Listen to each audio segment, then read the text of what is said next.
শরীফ ওসমান হাদি ওনার যে মৃত্যুর সংবাদটা এটা আমাদের দেশে এসেছে এবং এটা নিয়ে নানা কিছু হয়েছে।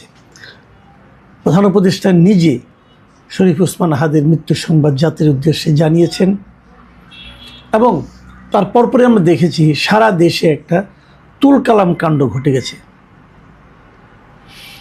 এবং যে কাণ্ডগুলো ঘটেছে এটা কি শরীফ ওসমান হাদির মৃত্যুর জন্য শোক, শরীফ ওসমান হাদির মৃত্যুর জন্য এটা কি ক্ষোভ, এবং শরীফ ওসমান হাদি ইন্তেকাল করেছেন তার আত্মার মাগফিরাত কামনার জন্য।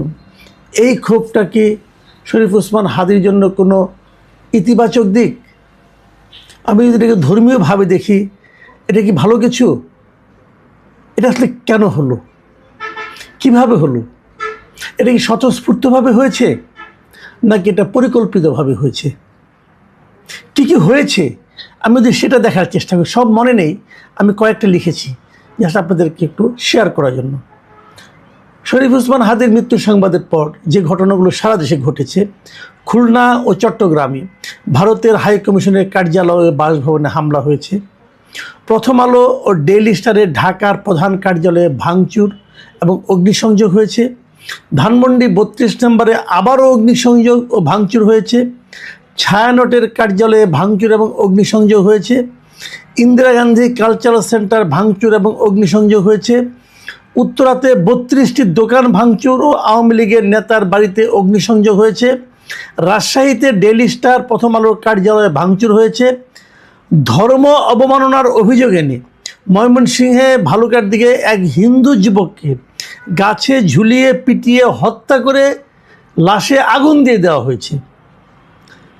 চট্টগ্রামের প্রয়াত মহিউদ্দিন চৌধুরীর বাসায় আবারও অগ্নিসংযোগ ও ভাঙচুর হয়েছে।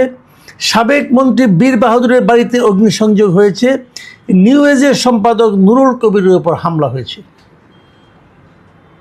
আমি যে একটা ঘটনা বললাম এর বাইরেও অনেক কিছু হয়েছে, সবগুলো আমি পাইনি। আমি যে কটা মোটামুটি নেওয়ার পর আমি নিজেই টায়ার্ড হয়ে গেছি। এই দেশটা কীভাবে চলছে, কে চালাচ্ছে, কেন এইভাবে চালাচ্ছে, কাদেরকে ইনভাইট করতেছে, কারা সামনে আসতেছে, এগুলি কেন? আমি যদি বলি এই সমস্ত স্থিরতার পেছনে মূল কারণ হচ্ছে যেই মাত্র তারেক রহমান জানিয়েছেন যে উনি এই দেশে ফিরছেন, তার এই ফেরাটাকে অনিশ্চিত করার জন্য, এই ফেরার প্রতিবাদে আসলে এগুলি চালানো হচ্ছে। এগুলি চালিয়ে তারা তারেক রহমানকে বোঝাতে যাচ্ছে দেশের অবস্থা খারাপ, তুমি এসো না,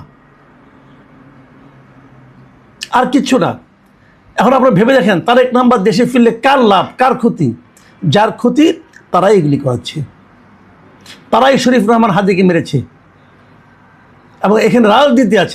আমি এখনও মনে করি শরীফ রহমান হাদির কি মৃত্যুর পেছনে রাজনীতি আছে, আমাদের দেশীয় রাজনীতি আছে এবং তাদের যারা এজেন্ট বাইরে আছে তারা এগুলি করাচ্ছে। কারণ কার এজেন্ট কে আপনারা খুব ভালো জানেন। আরেকবার হিসাব করে দেখেন।